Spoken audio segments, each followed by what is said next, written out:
ಈಗ ತುಂಬ ಒಳ್ಳೆಯ ನಕ್ಷತ್ರ ಉತ್ತರಾಷಾಢ ನಕ್ಷತ್ರ. ಈ ನಕ್ಷತ್ರದ ಚಿಂತನೆಯನ್ನು ಮಾಡೋಣ. ಉತ್ತರಾಷಾಢ ನಕ್ಷತ್ರದ ಮೊದಲನೆಯ ಚರಣ ಧನುರಾಶಿಗೆ ಸಂಬಂಧಪಡುತ್ತೆ. ಇನ್ನು 3 ಚರಣಗಳು ಕೂಡ ಮಕರ ರಾಶಿಗೆ ಸಂಬಂಧಪಡುತ್ತೆ. ಸಾಮಾನ್ಯವಾಗಿ ಉತ್ತರಾಷಾಢ ನಕ್ಷತ್ರದವರು ಹೆಚ್ಚಾಗಿ ಮಕರ ರಾಶಿಯವರೇ ಆಗಿರ್ತಾರೆ. ಉತ್ತರಾಷಾಢ ನಕ್ಷತ್ರದವರು ತುಂಬ ಸತ್ಯನಿಷ್ಠರು, ಪ್ರಾಮಾಣಿಕರು, ಸತ್ಯಕ್ಕಾಗಿ ತಮ್ಮ ಜೀವನವನ್ನೇ ಮುಡುಪಾಗಿಟ್ಟು ಬಿಡ್ತಾರೆ ಈ ಉತ್ತರಾಷಾಢ ನಕ್ಷತ್ರದವರು. ಉತ್ತರಾಷಾಢ ನಕ್ಷತ್ರದವರು ಜೀವನದಲ್ಲಿ ಅವರಿಗೆ ಮೇಲ್ ಬರಬೇಕು, ಏನೋ ತಾವು ಸಾಧಿಸಿಬಿಡಬೇಕು, ಅಥವಾ ಇನ್ನೇನೋ ಕೀರ್ತಿಯನ್ನು ಸಂಪಾದನೆ ಮಾಡಬೇಕು, ಹಣ ಸಂಪಾದನೆ ಮಾಡಿ ಒಂದಿಷ್ಟು ಇಟ್ಕೊಳ್ಬೇಕು, ಹಾಗೆಲ್ಲ ಅಪೇಕ್ಷೆ ಪಡೋರಲ್ಲ.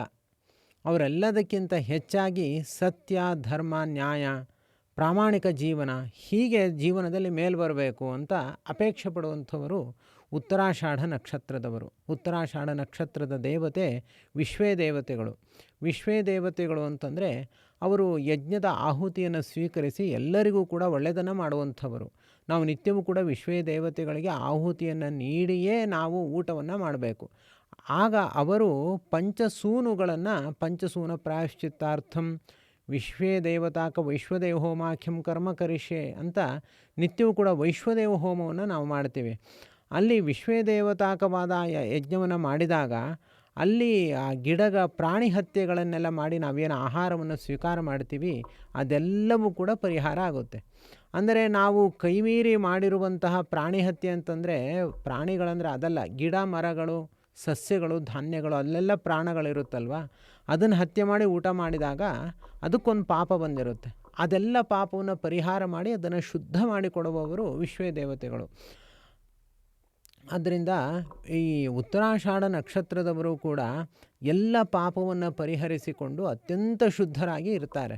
ಮತ್ತು ಇವರ ಬಳಿ ಯಾರು ಹೋಗ್ತಾರೋ ಅವರನ್ನು ಕೂಡ ಕ್ಷಮಿಸಿ ಅವರಲ್ಲಿರುವಂತಹ ಪಾಪಗಳನ್ನು ಕೂಡ ಪರಿಹರಿಸಿ ಅವರಿಗೆ ಒಳ್ಳೆಯ ರಕ್ಷಣೆಯನ್ನು ಕೂಡ ನೀಡುವಂಥವರು ಉತ್ತರಾಷಾಢ ನಕ್ಷತ್ರದವರು.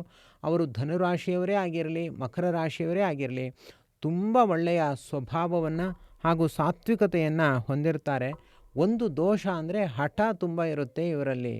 ಹಠ ಬಿಡಲ್ಲ. ಅಂದುಕೊಂಡಿದ್ದ ಕೆಲಸ ಆಗೋ ತನಕ, ಅದು ಒಳ್ಳೆಯ ವಿಷಯ ಆಗಲಿ ಕೆಟ್ಟ ವಿಷಯ ಆಗಲಿ, ಹಠಮಾರಿಗಳಾಗಿಬಿಟ್ಟಿರ್ತಾರೆ. ಅದು ಕೆಲವೊಮ್ಮೆ ಒಳ್ಳೆಯ ವಿಷಯ ಆಗಿದ್ದರೆ ಒಳ್ಳೆಯದಾಗುತ್ತೆ, ಒಮ್ಮೊಮ್ಮೆ ಕೆಟ್ಟ ವಿಷಯ ಆಗಿದ್ದರೆ ಕೆಟ್ಟದ್ದಾಗುತ್ತೆ ಅಷ್ಟೇ. ಆದರೆ ಜವಾಬ್ದಾರಿ ವ್ಯಕ್ತಿಗಳು ಅಂದರೆ ಉತ್ತರಾಷಾಢ ನಕ್ಷತ್ರದವರು.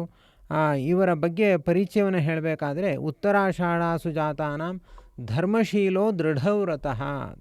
ಒಳ್ಳೆ ಧರ್ಮವನ್ನು ಪರಿಪಾಲನೆ ಮಾಡ್ತಾರೆ. ಮತ್ತು ಹಿಡಿದ ಕೆಲಸವನ್ನು ಮಾಡುವ ತನಕವೂ ಕೂಡ ಬಿಡೋದಿಲ್ಲ, ಅಚ್ಚುಕಟ್ಟಾಗಿ ಮಾಡ್ತಾರೆ. ಸೋಮಾರಿತನ ಇಲ್ಲ. ಸತ್ಯವಾದಿ, ಸತ್ಯವನ್ನೇ ಹೇಳ್ತಾರೆ. ಮಹೋತ್ಸಾಹಿ, ಯಾವತ್ತೂ ಉತ್ಸಾಹವನ್ನು ಕಳೆದುಕೊಳ್ಳೋದಿಲ್ಲ. 1000 ಅನಾರೋಗ್ಯ ಬರಲಿ ಅವರು ಉತ್ಸಾಹಶಾಲಿಗಳಾಗೇ ಬದುಕ್ತಾರೆ. ರಾಜಮಾನ್ಯ ನರಸ್ಮೃತಃ. ಆದ್ದರಿಂದ ಇವರನ್ನು ಎಂಥವ್ರು ಗೌರವಿಸ್ತಾರೆ ಅಂತಂದರೆ, ಅಂತರಂಗದಲ್ಲಿ ದೊಡ್ಡ ದೊಡ್ಡ ವ್ಯಕ್ತಿಗಳು ಇವರನ್ನು ಗೌರವಿಸ್ತಾರೆ.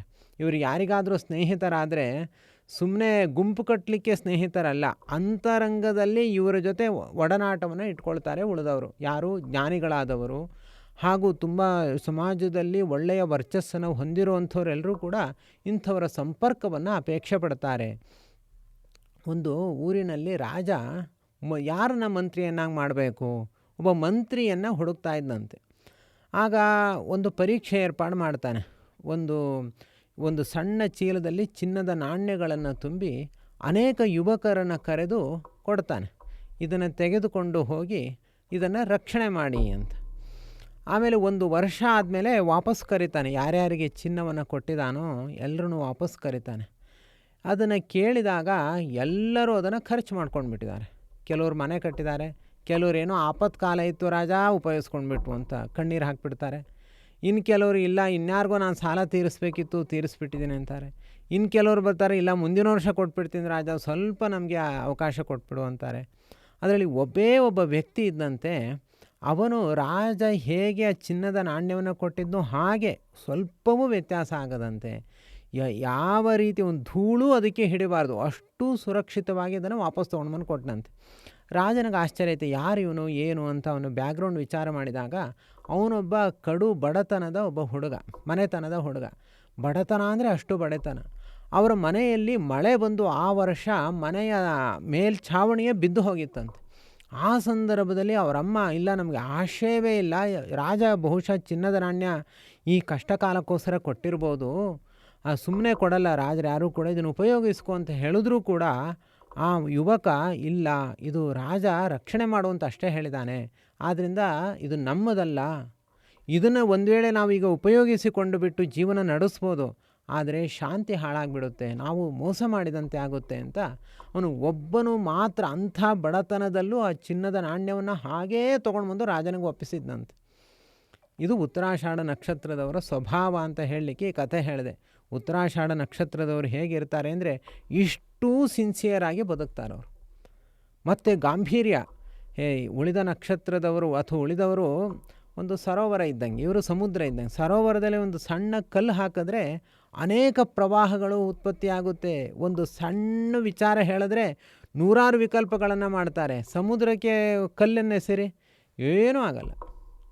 ಸರೋವರದಲ್ಲಿ ಕಲ್ಲು ಎಸೆಯುವುದಕ್ಕೂ ಸಮುದ್ರದಲ್ಲಿ ಕಲ್ಲು ಎಷ್ಟು ವ್ಯತ್ಯಾಸ ಇದೆ. ಹಾಗೆ ಉತ್ತರಾಷಾಢ ನಕ್ಷತ್ರದವರು ಸಮುದ್ರ ಇದ್ದಂತೆ ಇರ್ತಾರೆ. ಇವರಿಗೆ ಏನು ಹಾಕಿದ್ರೂ ಇವರ ಗಾಂಭೀರ್ಯ ಹೋಗಲ್ಲ, ತುಂಬ ಗಂಭೀರ ಸ್ವಭಾವವನ್ನು ಹೊಂದಿರ್ತಾರೆ. ಆದ್ದರಿಂದ ಉತ್ತರಾಷಾಢ ನಕ್ಷತ್ರದವರ ಒಂದು ಚಿಂತನೆ, ಅವರ ಒಂದು ವಿಚಾರಗಳೇ ತುಂಬ ಡಿಫ್ರೆಂಟ್ ಆಗಿರುತ್ತೆ. ಆದ್ದರಿಂದ ಇವರ ಸಂಪರ್ಕವನ್ನು ಮಾಡಲಿಕ್ಕೆ ಯಾವ ಸಮಸ್ಯೆಯೂ ಕೂಡ ಇಲ್ಲ. ಇಂತಹ ಉತ್ತರಾಷಾಢ ನಕ್ಷತ್ರದವರಿಗೆ ಪ್ರಕೃತದಲ್ಲಿ ಹೇಗಿದೆ ಅನ್ನೋದನ್ನು ನಾವು ಚಿಂತನೆ ಮಾಡೋಣ. ಉತ್ತರಾಷಾಢ ನಕ್ಷತ್ರ ಮಕರ ರಾಶಿಗೆ ಸಂಬಂಧಪಟ್ಟಿದೆ. ಆದ್ದರಿಂದ 3ನೇ ಸ್ಥಾನದಲ್ಲಿ ಶನಿ, 7.5 ಮುಗಿದಿದೆ. 3ನೇ ಸ್ಥಾನದಲ್ಲಿ ಶನಿ ಇದ್ದರೆ ತುಂಬ ಒಳ್ಳೆಯದು, ಯಾವ ಸಮಸ್ಯೆ, ಶನಿ ದೋಷ ಏನೂ ಇರಲ್ಲ. ಇನ್ನು ಮಿಥುನ ರಾಶಿಯಲ್ಲಿ ಗುರು ಇದ್ದಾಗ ಗುರುಬಲ ಇರೋದಿಲ್ಲ. ಆದರೆ ಕಟಕ ರಾಶಿಗೆ ಗುರು ಪ್ರವೇಶ ಮಾಡಿದಾಗ ಸಪ್ತಮ ಗುರು ತುಂಬ ಒಳ್ಳೆಯದು. 2, 5, 7, 9, 11ನೇ ಮನೆಯ ಗುರು ತುಂಬ ಒಳ್ಳೆಯದು. ಗೋಚಾರದಲ್ಲಿ ಅವರಿಗೆ ಸ್ಥಿರಾಸ್ತಿ ಸಿಗುತ್ತೆ. ಅವರು ಏನು ಕೃಷಿ ಭೂಮಿಯನ್ನು ತೊಗೊಳ್ಬೋದು, ಇಲ್ಲ ಸೈಟು ಮನೆ ಅವನ್ನೆಲ್ಲ ಮಾಡ್ಬೋದು. ಅವ್ರಿಗೆ ಒಳ್ಳೆಯ ಅವಕಾಶ ಇದೆ. ಈಗ ಅವ್ರು ಮಾಡ್ಬೋದು. ಯಾವಾಗ? ಜೂನ್ ತಿಂಗಳಾದ ಮೇಲೆ. ಆಮೇಲೆ ಏನಾದರೂ ಅವರು ಇನ್ವೆಸ್ಟ್ಮೆಂಟ್ ಮಾಡಿದ್ರೂ ಅದು ಒಳ್ಳೆಯ ಲಾಭ ಆಗುತ್ತೆ. ಅಥವಾ ಹಣ ಅಥವಾ ಮಕ್ಕಳಾಗುವ ಅವಕಾಶ ಇದೆ, ಮದುವೆ ಆಗುವ ಯೋಗ ಇದೆ. ಎಲ್ಲವೂ ಈ ವರ್ಷದಲ್ಲಿ ಅವರಿಗೆ ತುಂಬ, ಯಾಕೆಂದರೆ ಶನಿ ದೋಷ ಇಲ್ಲ. ಅವರಿಗೆ ಒಂದು ಸಮಸ್ಯೆ ಅಂದರೆ ದ್ವಿತೀಯ ಸ್ಥಾನದಲ್ಲಿ ರಾಹು ಇರೋದರಿಂದಾಗಿ ವರಾಹ ದೇವರ ಚಿಂತನೆಯನ್ನು ಪ್ರತಿಕ್ಷಣವೂ ಮಾಡ್ತಾ ಇರಬೇಕು ಅಷ್ಟೇ.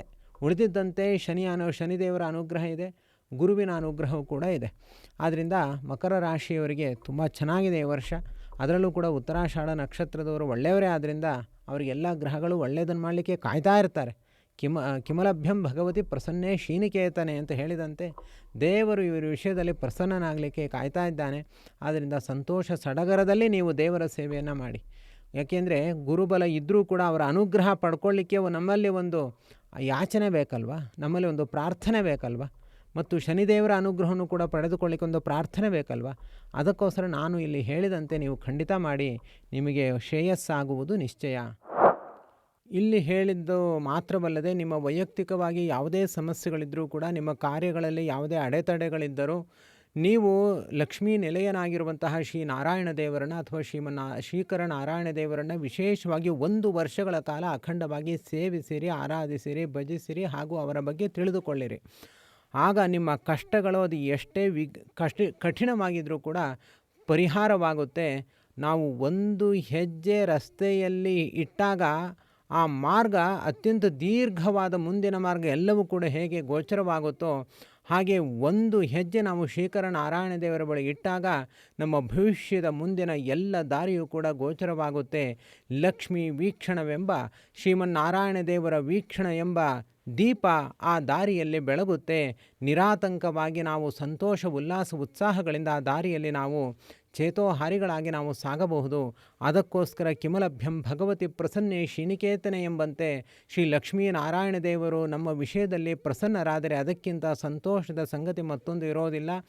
ಈ ಜನ್ಮ ಸಿಕ್ಕಿರುವುದೇ ನಮಗೆ ಲಕ್ಷ್ಮೀನಾರಾಯಣ ದೇವರ ಸೇವೆಗೋಸ್ಕರ ಅಂತ ತಿಳಿದು ಈ ಒಂದು ಸಮಸ್ಯೆಗಳ ಪರಿಹಾರಕ್ಕೋಸ್ಕರ, ಯಾವುದೇ ಕೆಲಸಗಳ ಅಡ್ಡಿ ಆತಂಕಗಳ ಪರಿಹಾರಕ್ಕೋಸ್ಕರವಾದರೂ ಕೂಡ 1 ವರ್ಷಗಳ ಕಾಲ ಅಖಂಡವಾಗಿ ಶ್ರೀ ಲಕ್ಷ್ಮೀನಾರಾಯಣ ದೇವರ ಸೇವೆಯನ್ನು ಮಾಡಿ ಎಲ್ಲ ಗ್ರಹಬಾಧೆಗಳೂ ಕೂಡ ದೂರತೋಪಾಸ್ತವಾಗುತ್ತೆ. ಹಾಗೂ ನಿಮ್ಮ ಇಷ್ಟಾರ್ಥಗಳು ಬಹುಬೇಗ ಅದು ಸಿದ್ಧಿಯಾಗುತ್ತೆ. ಅಥವಾ ಗ್ರಹಗಳಲ್ಲಿ ಈಗಾಗಲೇ ಹೇಳಿದಂತೆ ಒಳ್ಳೆಯದಿದ್ದರೂ ಕೂಡ ಅದು ನಮಗೆ ವರವಾಗಿ ನಮಗೆ ದೊರಕುತ್ತೆ. 1 ವರ್ಷಗಳ ಕಾಲ ಸೇವೆ ಕಠಿಣವಾಗಿದ್ದರೆ ಅಧಿಕ ಮಾಸದ 1 ತಿಂಗಳ ಸೇವೆಯನ್ನಾದರೂ ಕೂಡ ಮಾಡಿ, ಅಧಿಕ ಮಾಸದ ಈ ಸೇವೆ ತುಂಬ ಚೆನ್ನಾಗಿರುತ್ತೆ. ನಾವು ಆಚರಿಸುವ ಶ್ರೀಕರ ನಾರಾಯಣ ದೇವರ ಅಧಿಕ ಮಾಸದ ಸೇವೆಯಲ್ಲಿ ನೀವು ಪಾಲ್ಗೊಳ್ಳಿ. ಇದರ ಬಗ್ಗೆ ಪೂರ್ಣವಾದ ಮಾಹಿತಿಯನ್ನು ಪಡೆದುಕೊಳ್ಳಿ. ನಿತ್ಯವೂ ಕೂಡ ಭಾಗವತ ಗ್ರಂಥದ ಶ್ರವಣ ಇರುತ್ತೆ. ಸಕಲ ಪಾಪಗಳನ್ನು, ಸಕಲ ದುರಿತಗಳನ್ನು, ಸಕಲ ಬಾಧೆಗಳನ್ನು ಸುಟ್ಟು ಭಸ್ಮೀಭೂತವನ್ನಾಗಿಸುವ ಭಾಗವತದ ಒಂದೊಂದು ವಿಚಾರಗಳು, ಒಂದೊಂದು ಶ್ಲೋಕಾರ್ಥಗಳು ಅದ್ಭುತವಾದ ನಮ್ಮ ಜೀವನದ ದಿವ್ಯ ಔಷಧಿಯಾಗಿ ನಮ್ಮ ಉಪಕಾರಿಯಾಗುತ್ತೆ. ಅಂತಹ ಭಾಗವತ ಗ್ರಂಥದ ಶ್ರವಣ, ನಿತ್ಯವೂ ಕೂಡ ತೀರ್ಥಕ್ಷೇತ್ರಗಳ ಮಾನಸ ಯಾತ್ರೆ, ಹಾಗೂ ನಿತ್ಯವೂ ಶ್ರೀಕರ ನಾರಾಯಣ ದೇವರಿಗೆ ಸಹಸ್ರನಾಮಾರ್ಚನೆ, ಸೂರ್ಯೋದಯ ಕಾಲದಲ್ಲಿ ಕನಕಾಭಿಷೇಕ ಸೇವೆ, ಹಾಗೂ ಅನೇಕ ಬಗೆಯ ಜ್ಯೋತಿಷ್ಯ ವಿಚಾರಗಳು, ಹೀಗೆ ಹಲವಾರು ಆಕರ್ಷಕವಾದ ಈ ಒಂದು ಸಾಧನೆಯಲ್ಲಿ, ಒಂದು ಥರ ಕ್ಲಾಸ್ ರೂಪದಲ್ಲಿ ನಡೆಯುವಂತಹ ಈ ಸಾಧನೆಯಲ್ಲಿ ನಿಮ್ಮನ್ನು ನೀವು ತೊಡಗಿಸಿಕೊಳ್ಳಿ. ನಿಮ್ಮ ಜೀವನವನ್ನು ಸಾಧನಮಯವನ್ನಾಗಿ ಮಾಡಿಕೊಳ್ಳಿ. ಎಲ್ಲ ಸಮಸ್ಯೆಗಳಿಗೂ ಕೂಡ ಇರುವ ಏಕೈಕ ಪರಿಹಾರ ಅದು ಲಕ್ಷ್ಮೀಪತಿಯಾದ ಶ್ರೀಕರ ನಾರಾಯಣ ದೇವರ ಸೇವೆ ಎಂಬುದನ್ನು 3 ಕಾಲಗಳಲ್ಲಿಯೂ ಕೂಡ ನೀವು ಮರೆಯಬೇಡಿ. ಇದು ಅತ್ಯಂತ ಕಠಿಣವಾದ ವಿಚಾರ ಹಾಗೂ ಅತ್ಯಂತ ಸತ್ಯವಾದ ವಿಚಾರ. ಇದನ್ನು ಅರ್ಥ ಮಾಡಿಕೊಂಡು ನೀವು ದೇವರ ಸೇವೆಯಲ್ಲಿ ನಿಮ್ಮನ್ನು ತೊಡಗಿಸಿಕೊಳ್ಳಿ. ಹೆಚ್ಚಿನ ಮಾಹಿತಿಗೋಸ್ಕರ ನಮ್ಮನ್ನು ಈಗ ನೀವು ವಾಟ್ಸ್ಯಾಪ್ ಮೂಲಕ ಸಂಪರ್ಕ ಮಾಡಿ ನಮ್ಮಿಂದ ಮುಂದಿನ ಮಾಹಿತಿಗಳನ್ನು ಪಡೆದುಕೊಳ್ಳಿ. ಸರ್ವಗುಣ ಸಂಪೂರ್ಣ ಸರ್ವದೋಷ ವಿವರ್ಜಿತ ಪ್ರೀಯತಾಂ ಪ್ರೀತೇ ಬಾಲಂ ವಿಷ್ಣುರ್ಮೇ ಪರಮಸುಹೃತು. ಶ್ರೀಕೃಷ್ಣಾರ್ಪಣಮಸ್ತು.